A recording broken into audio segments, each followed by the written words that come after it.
When discovery doesn't work quite as expected in Device 42, there are several options you have to help determine what went wrong.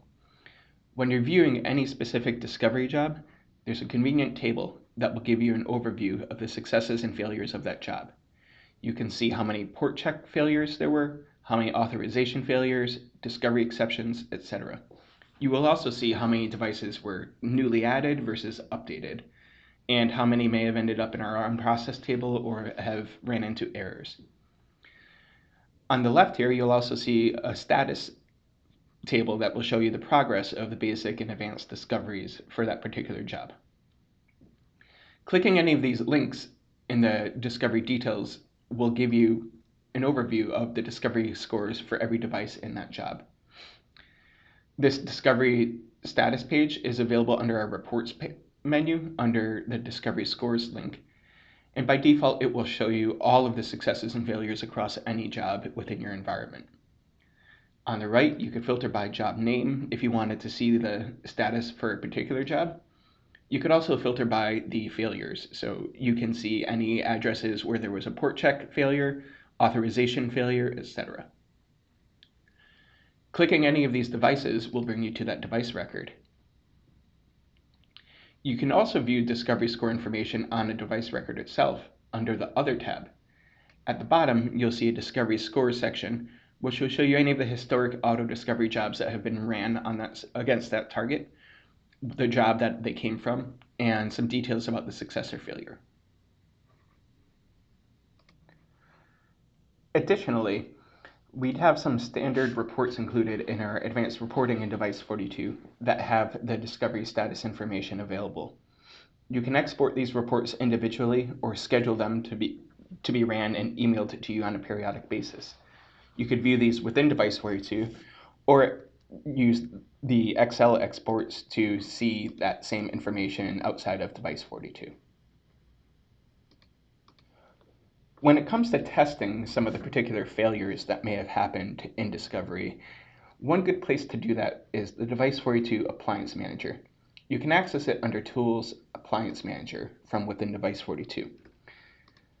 Once you're logged into the Appliance Manager, there's a connectivity test section.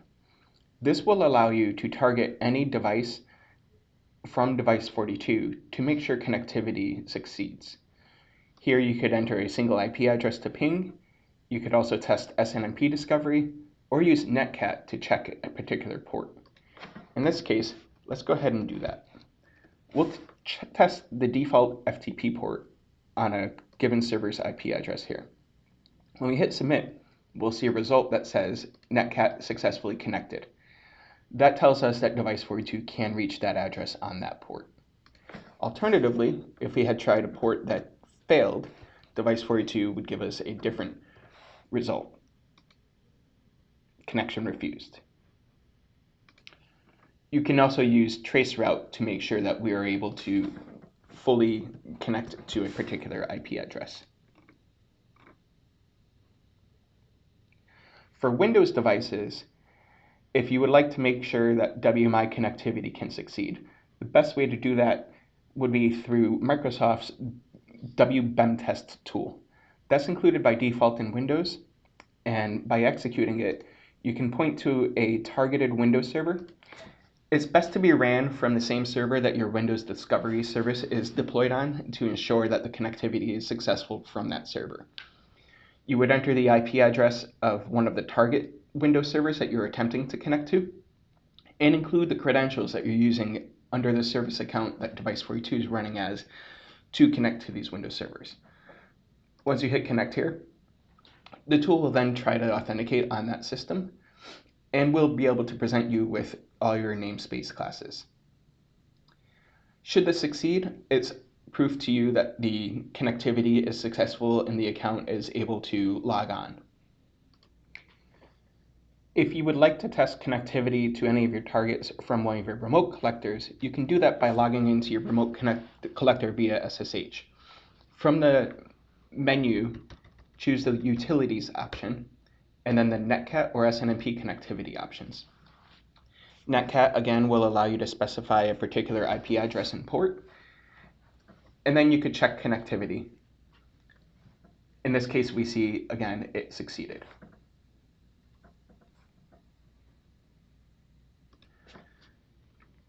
That wraps up some of the common auto-discovery troubleshooting steps we take in Device 42. If those don't seem to fix it, we can also gather a log bundle under the application settings, generate log bundle, and if you reach out to us at support, we'll be able to analyze that log and help understand exactly where the difficulties are coming from.